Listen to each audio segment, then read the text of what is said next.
Hello everyone, welcome back to my channel English by Chhavi sir channel पर आप सभी viewers का स्वागत है।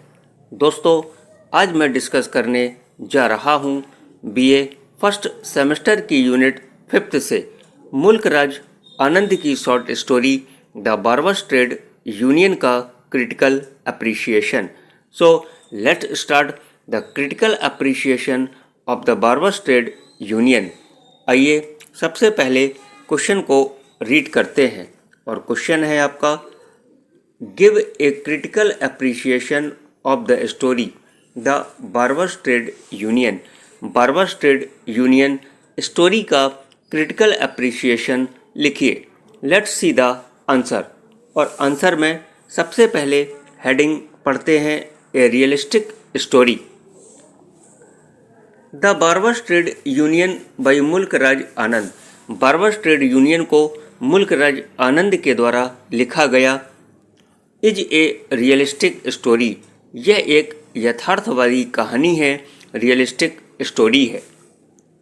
Taken from the lowest stratum of the rural India, जो ग्रामीण भारत के यानी रूरल इंडिया के सबसे निचले तबके से ली गई है।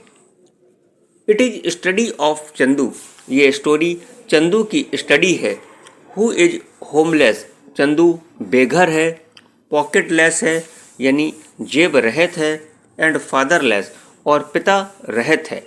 But the good thing about him is that, लेकिन चंदू के बारे में सबसे अच्छी बात यह है कि ही has the gift of speech, उसके पास बोलने का उपहार है, गिफ्ट ऑफ स्पीच है।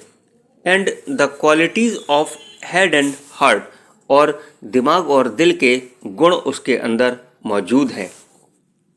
इन एडिशन टू डैट, इसके अलावा he has self consciousness, Chandu के पास सेल्फ कॉन्शसनेस है यानी आत्मचेतना है।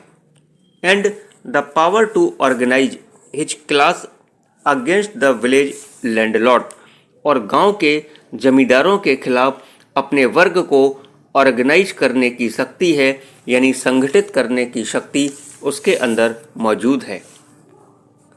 मोर ओवर, इसके अलावा he has the desire to rise above his class and strong will to achieve it, उसके पास अपने वर्ग से ऊपर उठने की इच्छा और इसे हासिल करने की दृढ़ इच्छा शक्ति उसके पास मौजूद है।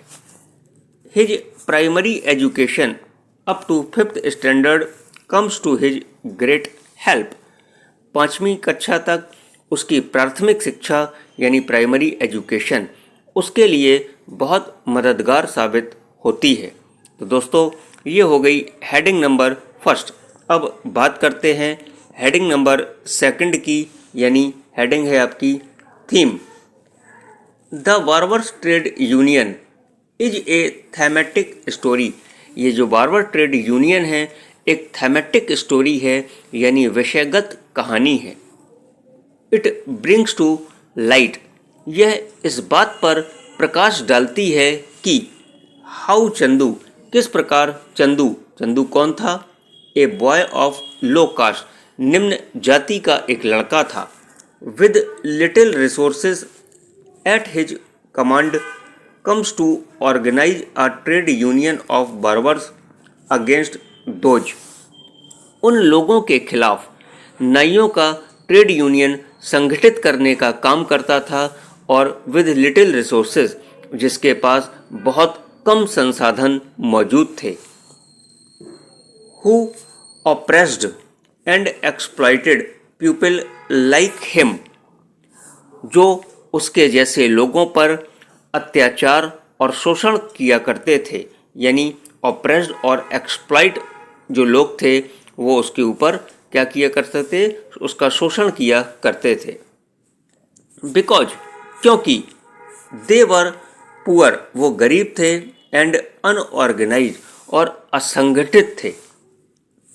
It also brings to focus, यानी यह इस बात पर ध्यान केंद्रित करता है how the village landlords and sahukars were forced to pay more to barbers, कि कैसे गांव के जमींदारों और साहूकारों को नाइयों को अधिक भुगतान करने के लिए मजबूर किया जाता था।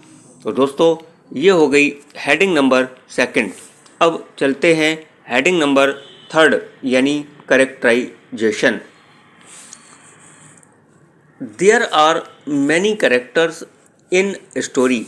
इस स्टोरी में कई सारे कैरेक्टर्स हैं यानी पात्र मौजूद हैं।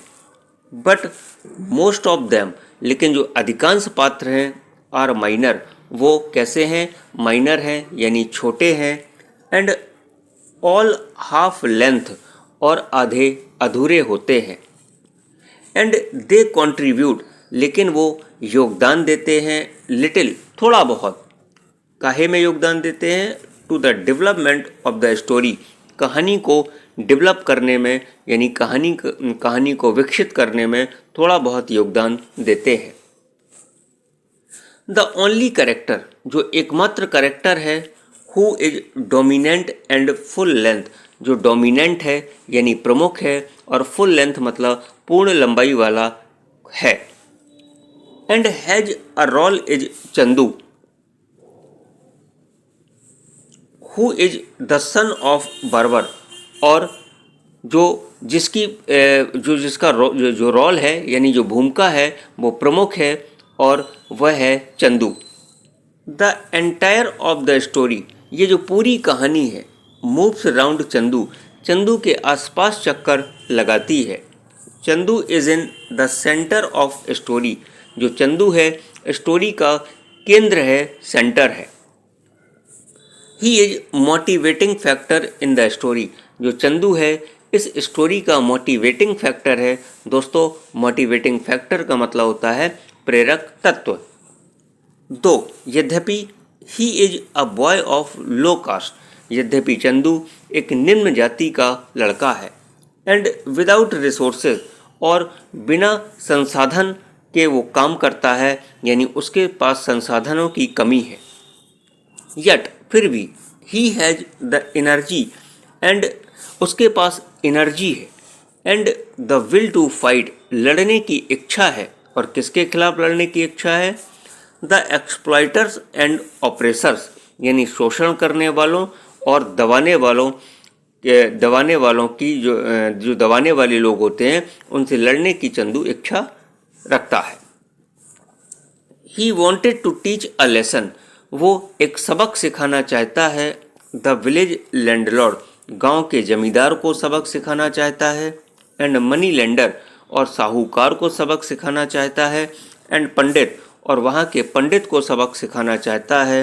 Who threatened to send him to jail, जो उसे जेल भेजना चाहते हैं, जो डरा धमका कर उसको जेल भेजना चाहते हैं। इन सबको चंदू सबक सिखाना चाहता है। तो दोस्तों बढ़ते हैं अगली हेडिंग की ओर, और अगली हेडिंग है title. The title of the story, story का जो टाइटल है कैसा है? इज जस्ट एंड अप्रोप्रिएट, उचित और सटीक है।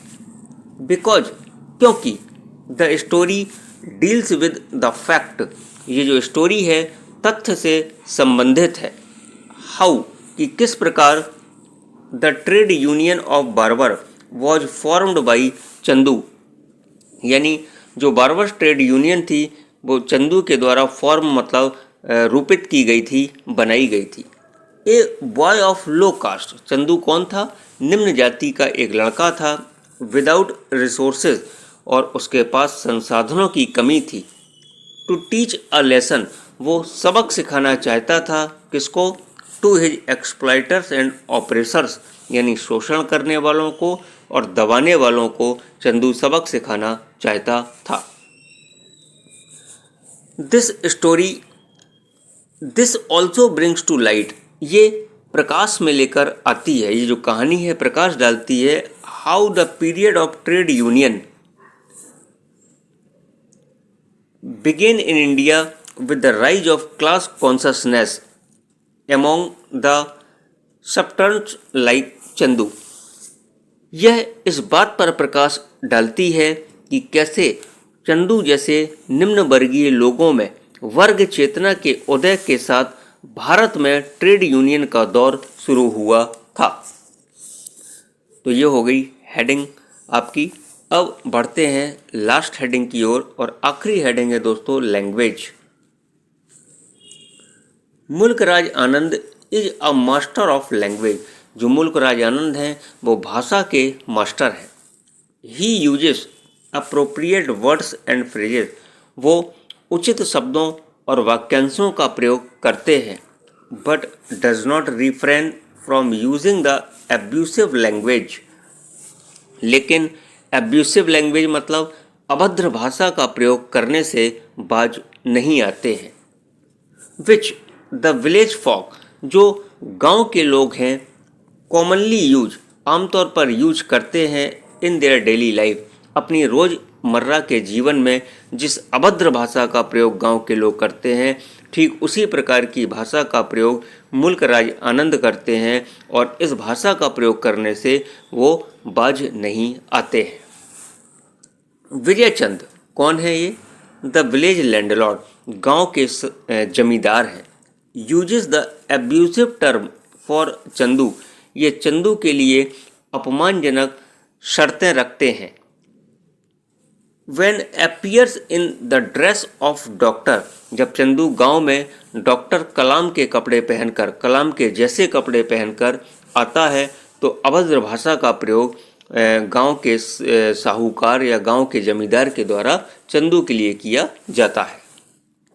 ही कॉल्स हिम, विजय चंद चंदू को क्या कहकर पुकारते हैं? स्वाइन यानी सुअर कहते हैं। The son of pig, pig यानी सुअर का बच्चा उसे कहते हैं। And the son of devil, और सन ऑफ डेविल कहकर चंदू को पुकारते हैं। In order to express his anger, केवल अपने एंगर मतलब क्रोध को व्यक्त करने के लिए। The use of these terms in the story add a local colour in the narrative, कहानी में इन शब्दों का प्रयोग कथा में स्थानीय रंग को जोड़ता है। तो दोस्तों ये था critical appreciation the barber's trade union का। आपको कैसा लगा कमेंट करके ज़रूर बताइए। वीडियो पसंद आया हो तो वीडियो को लाइक करिए।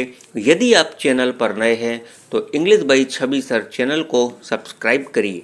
तो मिलते हैं आपसे नेक्स्ट वीडियो में। आप खुश रहिए, मस्त रहिए, जहाँ रहिए प्रसन्न रहिए, और हाँ, आप अपना और साथ साथ अपनों का भी ख्याल रखिए, और इसी प्रकार English by Chhavi sir channel को अपना प्यार देते रहिए। Thanks for watching.